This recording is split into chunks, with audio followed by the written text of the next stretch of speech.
바리새인들이 나와서 예수를 힐난하며 그를 시험하여 하늘로부터 오는 표적을 구하거늘 예수께서 마음속으로 깊이 탄식하시며 어찌하여 이 세대가 표적을 구하느냐?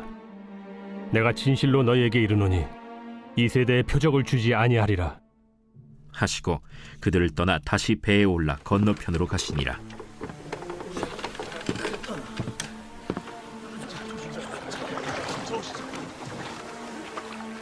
제자들이 떡 가져오기를 잊었음에 배에 떡 한 개밖에 그들에게 없더라. 예수께서 경고하여 이르시되 삼가 바리새인들의 누룩과 헤롯의 누룩을 주의하라. 이는 우리에게 떡이 없음이로다. 너희가 어찌 떡이 없음으로 수군거리느냐? 아직도 알지 못하며 깨닫지 못하느냐? 너희 마음이 둔하냐? 너희가 눈이 있어도 보지 못하며 귀가 있어도 듣지 못하느냐? 또 기억하지 못하느냐? 내가 떡 5개를 5,000명에게 떼어줄 때 조각 몇 바구니를 거두었더냐? 12이니이다. 또 7개를 4,000명에게 떼어줄 때 조각 몇 광주리를 거두었더냐? 7이니이다. 아직도 깨닫지 못하느냐? 오늘 금요 기도에 오신 성도님들 주님의 이름으로 환영하고 축복합니다. 네, 감사합니다. 또 온라인으로 참여하신 성도님들 주님의 이름으로 축복합니다. 오늘 마가복음 8장 말씀 가지고 함께 은혜 나눠보도록 하겠습니다. 제가 금요 기도에 오랜만에 서는데요. 금요 기도회 때 마가복음을 계속해서 설교해 나가고 있습니다. 지난번에 설교했을 때가 칠병이어 설교를 했었는데요. 그 뒤를 이어서 이야기를 계속해 보도록 하겠습니다. 우리 성도님들 학창 시절에 공부할 때 포기해 본 과목이 있으신가요? 있으시죠? 어떤 분들은 뭐 수학을 포기하신 분들도 있고, 어떤 분들은 영어를 포기하신 분들도 있고, 또 몇몇 분들은 모든 걸 포기하신 분들도 있고, 뭐 이런 분들이 계실 텐데, 아무리 수업을 들어도 이해를 할 수 없는 그런 과목들이 종종 있습니다. 저에게 포기한 과목이 무엇이냐고 묻는다면 저는 과학과 관련된 모든 과목을 다 포기해버렸습니다. 화학이 너무너무 이해가 안 갔고요. 물리는 더 이해가 안 갔고 생물도 도저히 이해가 안 갔습니다. 지구과학은 그래도 조금 암기하면 돼서 지구과학은 그래도 조금 관심이 있었는데 그 외의 모든 과학 과목은 저에게 너무나 재미가 없었고 관심이 전혀 없었습니다. 다른 과목은 관심이 있었냐? 또 거기 물으신다면 저는 국어와 한문에만 관심이 있고 다른 거에 별로 관심이 없었던 그런 시절을 기억이 나네요. 제가 이제 문과를 나왔는데 저희 반에 화학을 선택한 사람이 한 명 있었습니다. 한 명. 화학 선생님이 들어오셔서 고3 때는 그 한 명을 위해서 수업을 하셔야 되는 거예요. 그 선생님도 죽을 맛이었을 것 같아요. 아무도 화학을 시험은 보지만 그 학력고사 때 화학을 선택하지 않았기 때문에 아무도 이렇게 주의 깊게 듣지 않는 그런 반 분위기, 아무리 얘기해도 이해되지 못하는 그 학생들의 얼굴을 보면서 참 그 선생님도 가르치시는데 제가 봐도 힘들어하시는 게 막 보였습니다. 그럼 궁금하죠? 그 화학을 선택한 한 명은 도대체 누구인가? 굉장히 궁금하지 않습니까? 그 한 명은 누구냐면 서울대학교에 간 친구였어요. 그 친구는 화학을 봐야만 서울대학교를 갈 수 있었어요. 뭐 그걸 꼭 시험 봐야 되는 과목이 있더라고요. 그래서 그 친구는 그걸 했어요. 그 외에는 아무도 화학을 선택하지 않았던 뭐 그런 고등학교 때 분위기가 갑자기 생각이 났습니다. 우리 성도님들도 포기해버린 그런 과목, 아무리 들어도 이해 못하는 그런 과목들, 그걸 가르치는 선생님은 얼마나 답답할까요? 오늘 본문을 보니까요, 예수님이 제자들에게 21절에 아직도 깨닫지 못하느냐? 아직도 깨닫지 못하느냐? 우리 예수님의 이 심정이 느껴지십니까? 예수님이 도통 잘 화를 안 내시는 분이거든요. 근데 사랑하는 제자들에게 화를 내는 것은 뭐 성경에서 거의 찾아볼 수가 없습니다. 그런데 오늘 본문을 보게 되면 예수님이 너무 답답해 하시는 그 감정이 막 느껴져요. 18절에도 보면 너희가 눈이 있어도 보지 못하며 귀가 있어도 듣지 못하느냐. 예수님도 분명히 너무 답답해서 목이 쉬셔서 이렇게 얘기하셨을 것 같아요.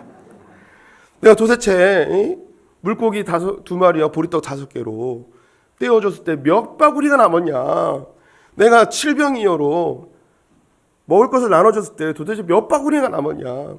또 이렇게 예수님이 이렇게 열받아가지고 이렇게 물어보면 우리가 보통 부모님한테도 이렇게 혼날 때 막 이렇게 물어보면 그냥 조용히 있어야 되잖아요. 그걸 꼭 대답을 하는 그 바보 같은 자식들이 있어요. 그러면 부모님 마음이 더 속상하거든요. 이거 대답하라고 물어본 게 아니거든요. 18절에 보면 떡 5개를 5,000명에게 떼어줄 때 조각 몇 바구니가 남았냐. 그냥 듣고 있으라는 건데 제자들은 뭐라고 이야기하느냐. 12이니이다. 이거 꼭 대답을 해요. 이 매를 버는 거죠. 그 다음에 또 7개로 4,000명을 먹일 때 몇 바구니나 남았냐. 그랬더니 또 대답합니다. 7입니다. 그랬더니 예수님이 정말 막 가슴에 불이 붙어가지고 아이고 아직도 깨닫지 못하느냐. 아무리 설명하고 아무리 얘기하고 아무리 가르쳐도 도대체 이렇게 깨닫지 못하느냐. 답답해하시는 예수님의 모습이 여기에 등장을 하네요. 우리 성도님들도 제자들에게 가르쳤던 예수님의 그 심정을 자녀를 키우시거나 그럴 때 느낄 때가 있으십니다. 저도 이제 애들 3명을 키우고 있는데 이 애들은 그래도 좀 제 말을 듣는데 그놈의 이게 마누라는 아무리 가르쳐도 이게 아직도 깨닫지 못하는 그런 여편네 이런 얘기를 이제 하지 말라고 그랬는데 제가 농담을 좀 섞었고요. 그런 심정이 들 때가 있죠. 예수님 지금 그런 심정이십니다. 사실 예수님이 이렇게 제자들에게 넋두리가 가미된 이런 속상한 마음을 내비친 것은 바로 이전에 바리새인들과 논쟁이 좀 있었기 때문입니다. 바리새인들 때문에 마음이 상하셨는데 제자들이라도 좀 깨닫고 제자들이라도 좀 내 마음을 알아줬으면 좋겠는데 이 제자들마저도 깨닫지 못하는 이 모습을 보면서 너무 속상해가지고 너희들은 그래도 바로 옆에서 다 지켜봤는데 아직도 너희는 깨닫지 못하느냐. 바리새인은 그렇다 치고라도 너희들은 그래도 깨달아야 되는 거 아니냐라고 속상한 마음을 내비치십니다. 오늘 금요 기도에 오신 성도님들 주일날 오는 분들은 못 깨달아도 그래도 금요 기도에 오신 분들은 깨달으셔야 됩니다. 오늘 이 전하는 말씀 같이 은혜를 나눠봤으면 좋겠는데요. 예수님께서 칠병이어 사건을 일으키시고 배를 타고 10절 말씀을 보니까는 달마누다 지방으로 건너가셨다고 이야기를 합니다. 달마누다는 정확히 어딘지는 모르겠지만 갈릴리 서쪽에 있는 지역 같아요. 어떤 사람들은 막달라 마리아라고 있죠. 예수님을 따랐던 여자 제자 중에 막달라 마리아, 이 막달라가 동네 이름입니다. 그래서 이 막달라가 달마누다 지역에 있는 고장이 아닐까, 그래서 그쪽 지방이 아닐까 생각을 합니다. 글로 갔어요.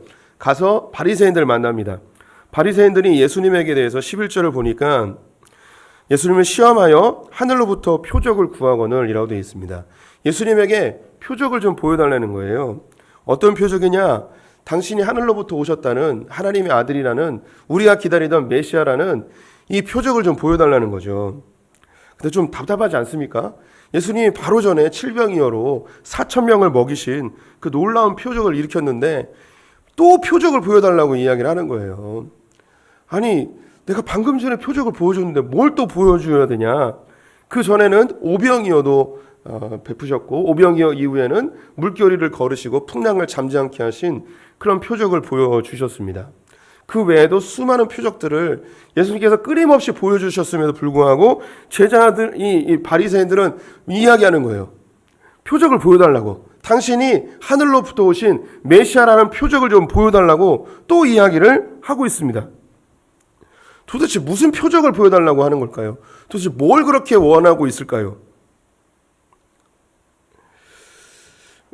니체가 했던 신은 죽었다, 그런 이야기가 있는데, 그런 배경 속에서 그런 이야기했던 배경은 이 세상에 있는 끊임없는 기근이나 전쟁이나 도무지 이해할 수 없는 하나님이 계시다면 이렇게 세상을 악한 것에 내버려 두겠는가?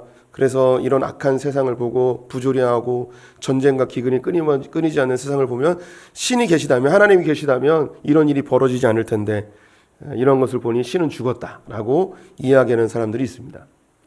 또 니체의 영향을 아니어도 우리가 뭔가 좀 고민을 하고 이 세상에 돌아가는 부조리한 것들을 보면서 신이 계시다면, 하나님 계시다면 저희 세상이 이렇게 악해질 수 있을까, 이런 고민을 하면서 신은 안 계셔, 이렇게 결론 내리는 분들도 있죠.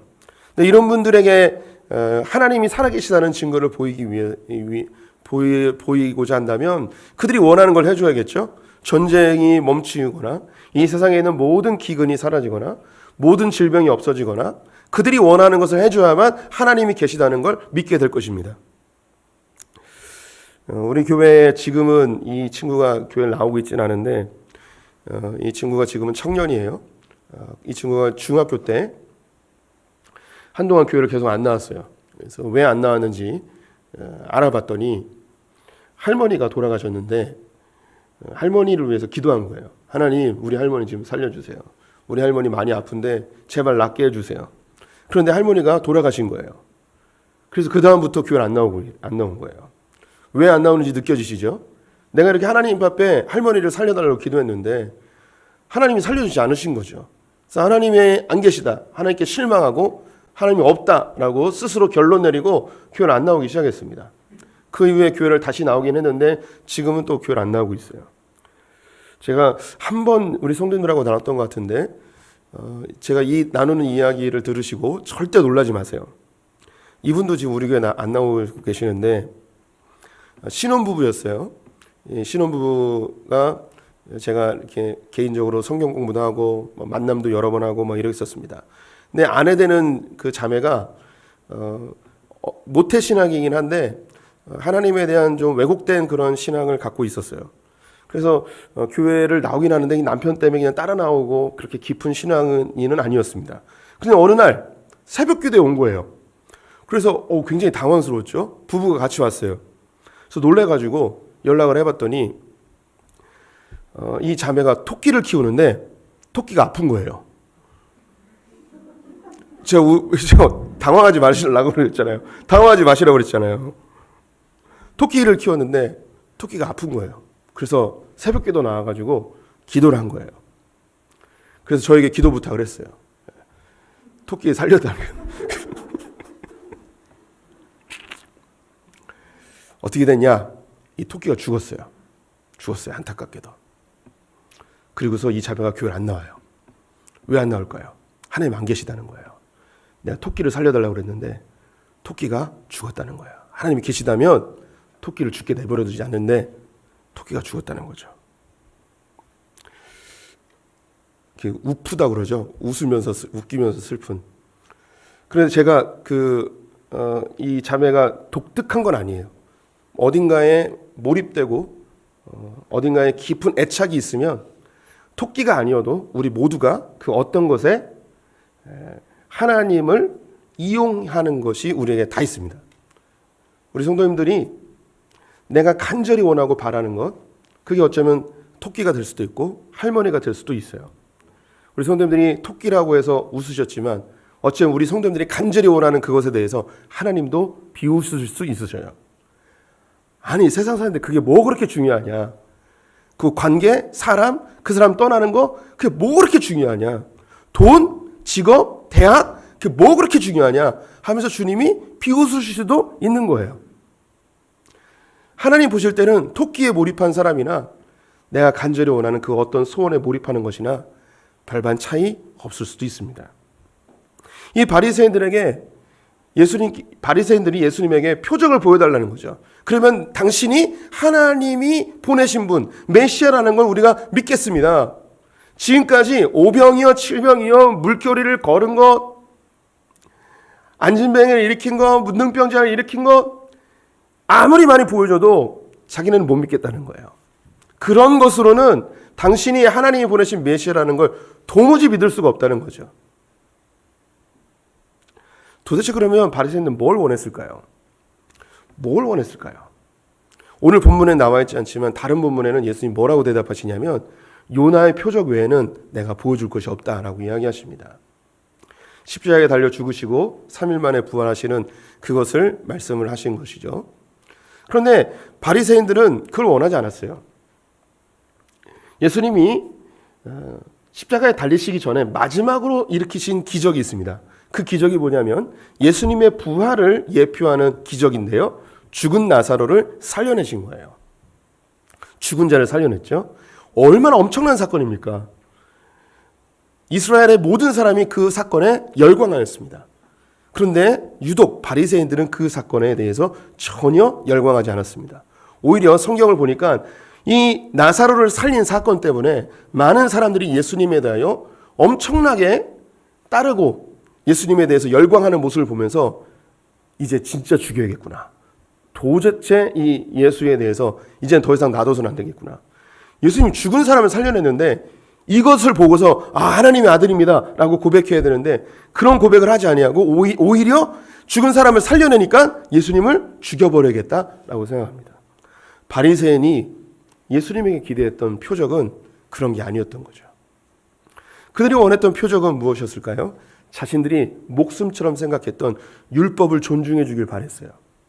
그들이 오랜 세월 동안 400여 년 동안 바벨론 포로 이후로부터 이 나라와 민족을 살리기 위해서 율법을 철저하게 지키고 그들의 장로들의 유전에 대해서 이걸 잘 지키는 것을 인정하고 그들과 한편이 되어졌을 때 그것을 표적이라고 생각했던 것이죠. 예수님께서 아마 한마디만 했으면 바리새인들이 예수님을 추앙했을지도 몰라요.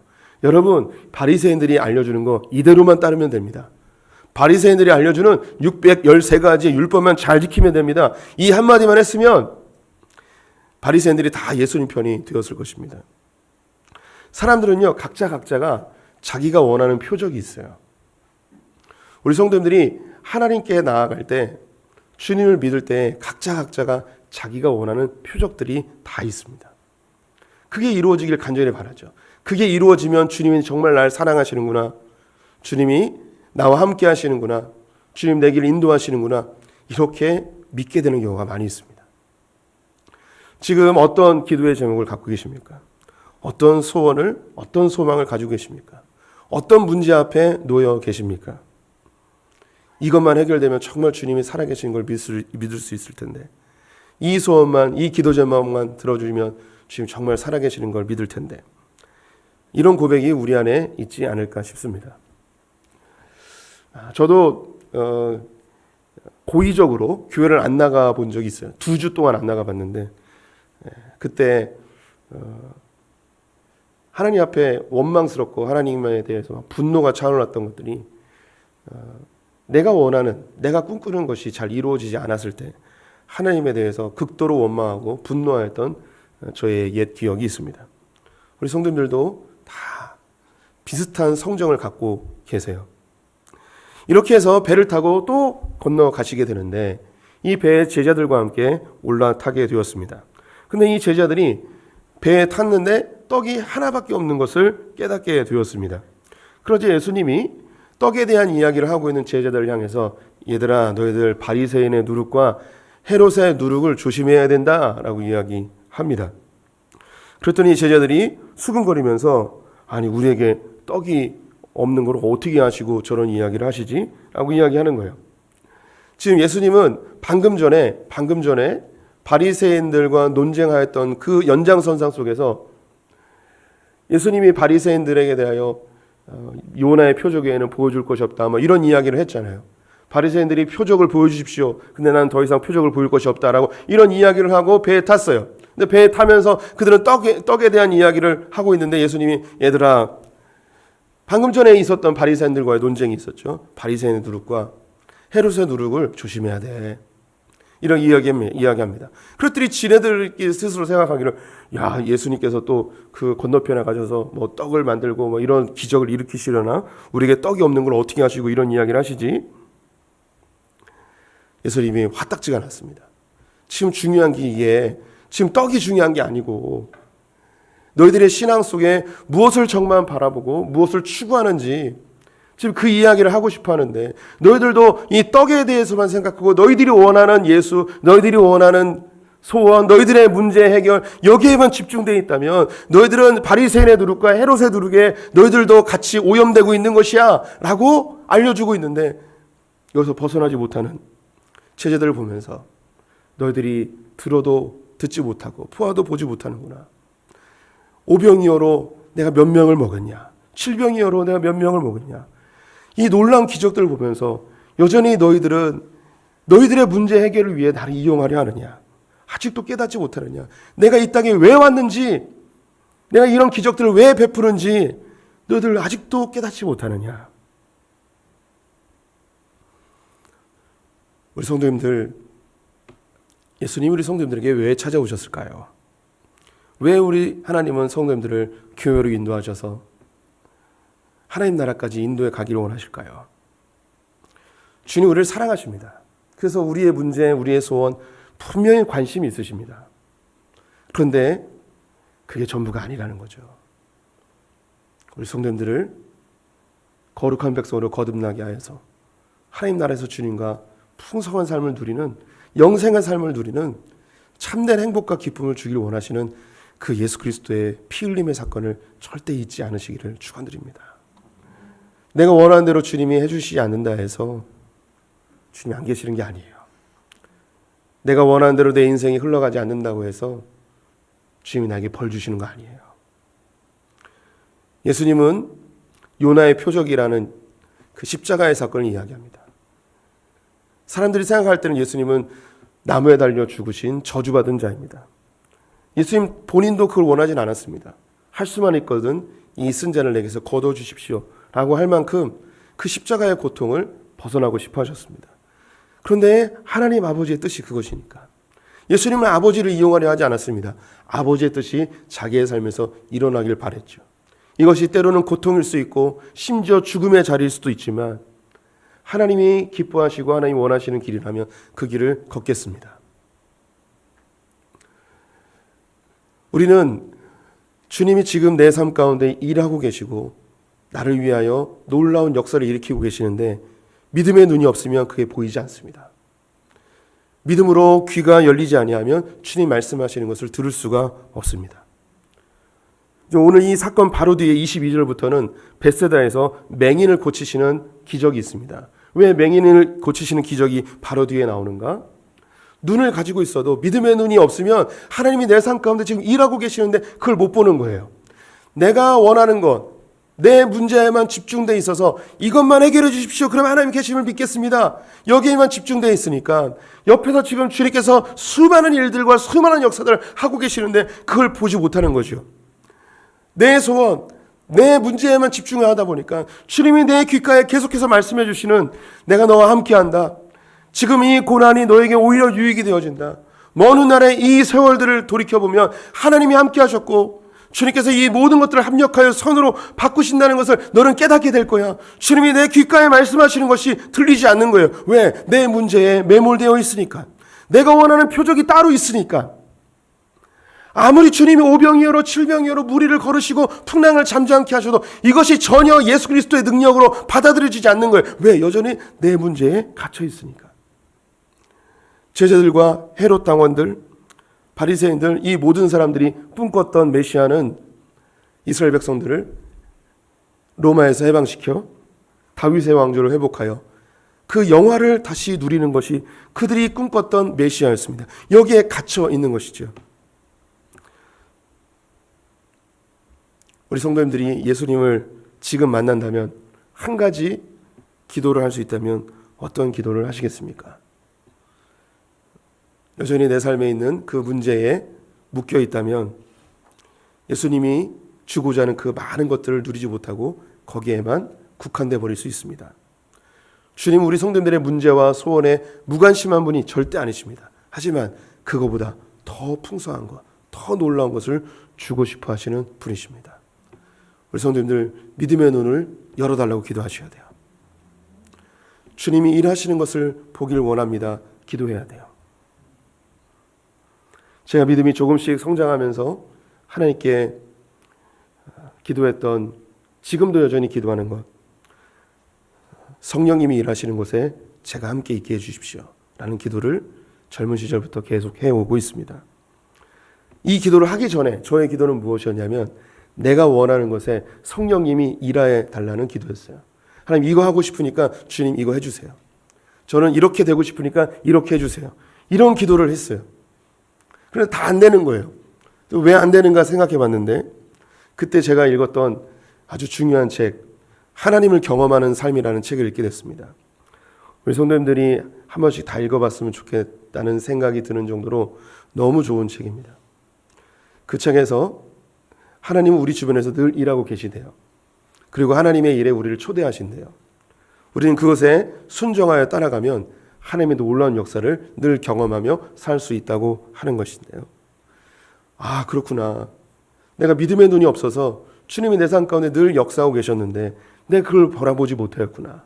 나는 늘 내가 원하는 것이 이루어질 때 하나님이 역사하시는 것을 생각했는데 주님은 내 주변에서 늘 일하고 계셨구나.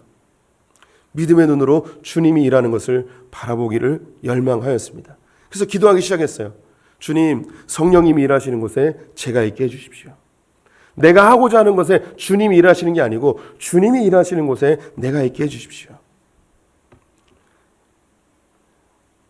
큰 기적이 일어나지 아니하여도 내 삶 가운데 은밀하게 역사하시는 주님을 경험하고 볼 수 있는 눈을 조금씩 저도 열려가고 있는 것 같습니다.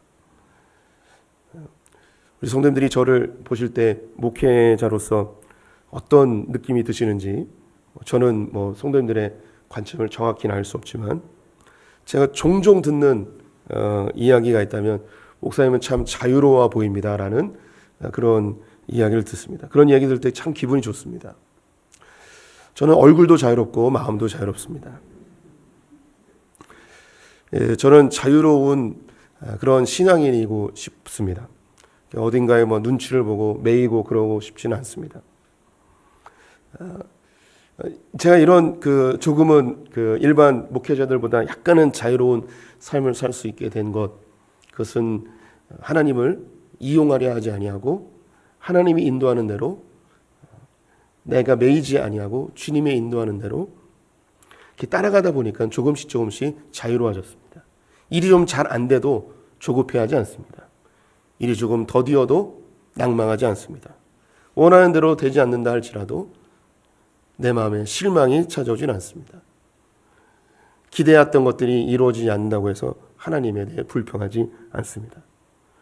왜냐하면 하나님이 일하는 곳은 내가 일하고 있고 주님께서 이 모든 것을 합력해서 선으로 바꾸신다는 분명한 말씀이 있기 때문에 혹시 그 자리가 죽음의 자리일지라도 모든 사람이 그렇게 하면 다 망한다 할지라도 그 길을 주님이 기뻐하시는 그 길을 한 걸음 한 걸음 걸으면 반드시 부활할 것을 믿기 때문에 그 주님을 쫓아서 자유롭게 한 걸음 한 걸음 살아가고 있습니다. 우리 성도님들 믿음의 눈을 여십시오. 주님은 여전히 우리 성도님들을 사랑하시고 성도님들의 삶의 자리에서 지금도 일하고 계십니다. 주님을 내가 원하는 표적대로 이용하려 하지 말고 주님을 그렇게 제한하지 마시고 주님이 우리 성도님들을 향한 목적과 계획을 다 갖고 계십니다. 거기에 순종하면서 살아가며 주님이 인도하시는 것에 감사하며 만족해하며 그렇게 살아가는 성숙된 그리스도인들 되시기를 주님의 이름으로 축원드립니다.